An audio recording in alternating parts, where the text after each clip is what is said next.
How do you open a long-awaited sequel to a beloved classic? I'm telling you, buddy, it's gonna be like old times. You, me, and the little guy. It is a girl. Girl! Girl! Wow, I didn't know Timon and Pumbaa were sexist.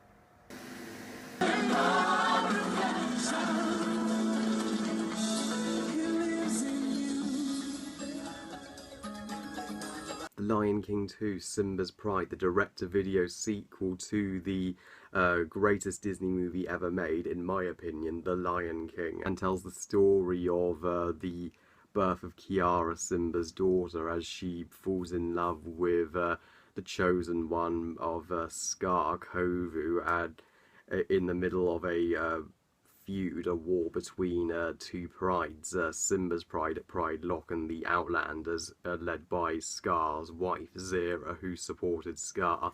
Can Kiara and Kovu's love unite the two prides together before it's too late? Now, I want to start off, before I go in depth with this movie, that this film is nostalgic to me because I was only 4 when it came out in, no, sorry, 3 when it came out in 1998. So it's, I didn't mind it back then. I wasn't so judgmental when I was only 3, but has it hold up 18 years later? Has my opinion of it changed ever since? Well, I can say that as an adult, Lion King 2 Simba's Pride, as a sequel to one of my favourite films of all time, it's decent, it's alright, but it's nothing remarkable. But I can see why a lot of people love it and praise it as the greatest Disney movie ever made.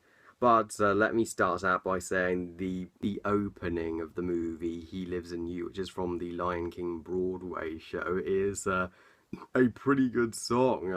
While it's no Circle of Life, it's a pretty powerful song to open the movie. However, the opening where Kiara is born and Rafiki holds her up, it's a complete imitation of the opening of the original Lion King. I wish they'd opened the movie with something slightly different. That's one flaw I will address. This film does rely too much on nostalgia and not enough on original storytelling. However, considering it's a Disney direct-to-video movie, there's plenty to like here. For one, Kiara is a wonderful protagonist. She is a worthy successor to her father, Simba. She's so kind-hearted, she's so adventurous and courageous, and likes to break the rules occasionally, but her heart's in the right place, and she does at the end convince her father that the Outlanders are us. While she won't go down in history as the greatest Disney protagonist ever as her father, she is still as I said, a worthy successor. And I even really like Kovu. He's a nice guy, really, who's been brought up by his mother and the outsiders and trained to be a killer when he doesn't really want to be. Despite being Scar's chosen one, expected to live up to Scar, he really just wants peace between the two prides, just like Kiara. Both him and Kiara have the same ideology, which what makes their romance really natural and believable and really sweet as well. It's one of those romances just as like Simba and Nala's, where I went just, ah. Yeah, The Lion King 1 had a lot of similarities to Hamlet, and this movie is very Shakespearean as well. It does have some similarities to Romeo and Juliet. It's a feud between two clans and two lovers, bringing them together, which is not a bad thing. And Zira, the film's villain, is a great antagonist. It's interesting that we have a female antagonist in the Lion King movies, and she may not be in the same league as Scar, the antagonist of the original film, but she is equally as ruthless and determined as her husband.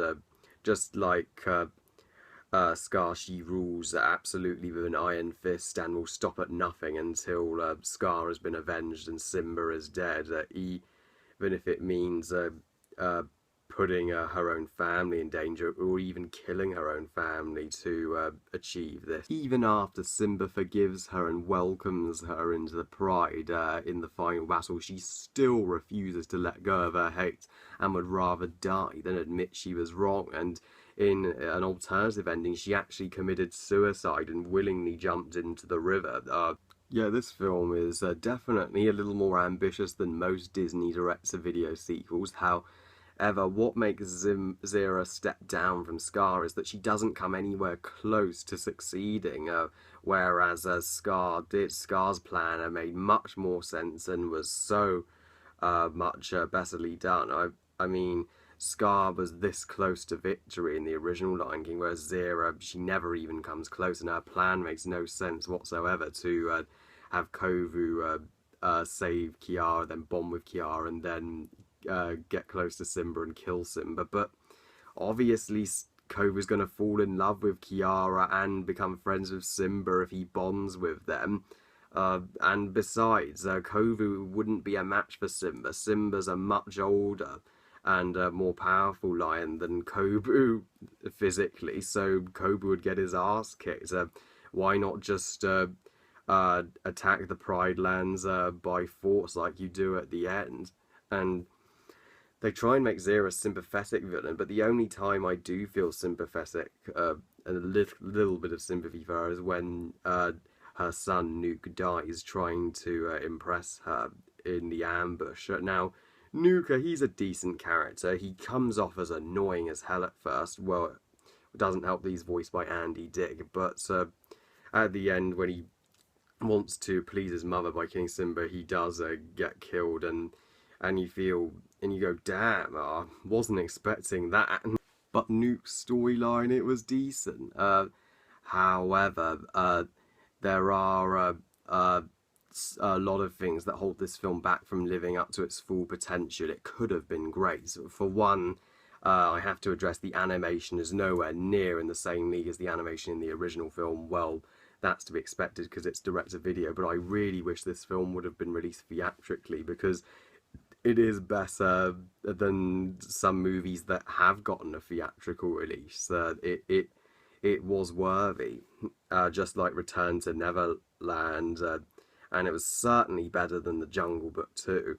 However, also the songs are not a patch on the songs from the original. Like He Lives in You is decent, but it's not The Circle of Life, as I said. And however, We Are One was really good. We Are One is by far the best song in the movie, and it's the overall theme of the film of unity and coming together.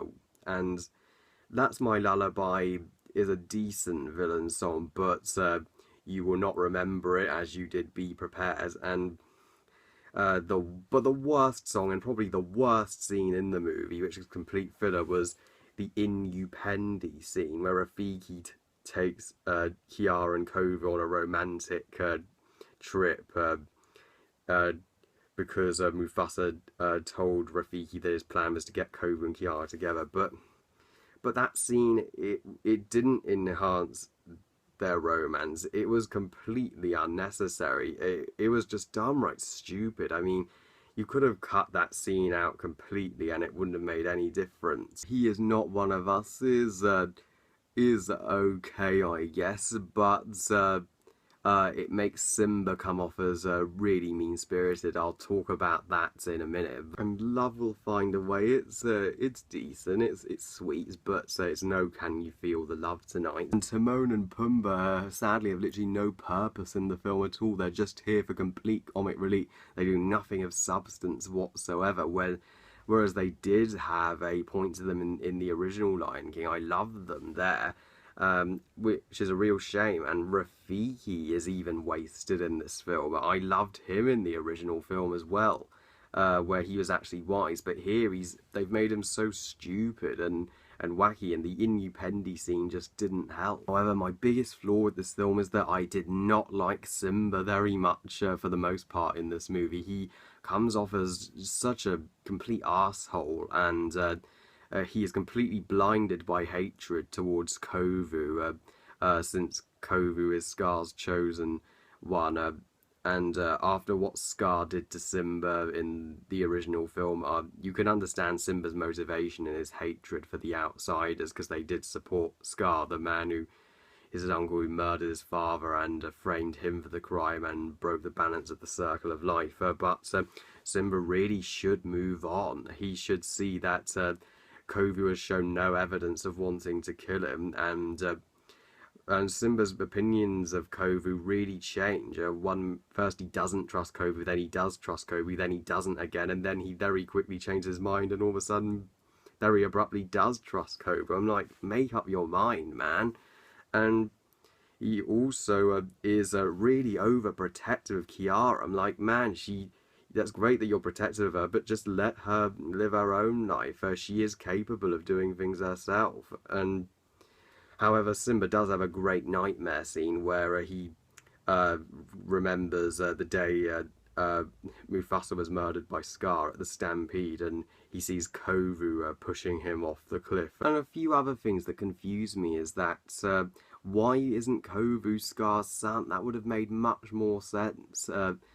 And where was Sarabi in this movie? She was clearly alive at the end of the original Lion King, but she just disappears in this movie and never explained. And also Flatani, Zira's daughter, she supports Zira throughout most of the movie, but then abruptly changes her mind when their prize decide to come together.